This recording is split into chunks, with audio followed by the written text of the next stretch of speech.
What's the meaning of complacent?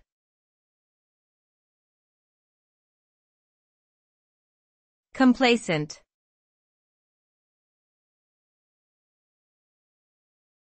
Complacent.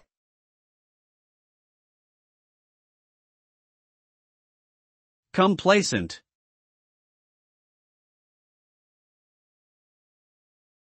Complacent.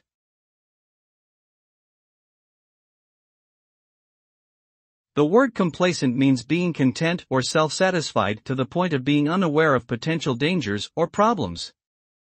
A complacent person may fail to take necessary action to prevent negative consequences because they believe everything is fine as it is.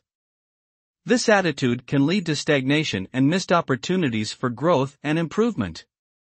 Complacency can also be dangerous in situations where vigilance and attention to potential risks are necessary to avoid harm or disaster.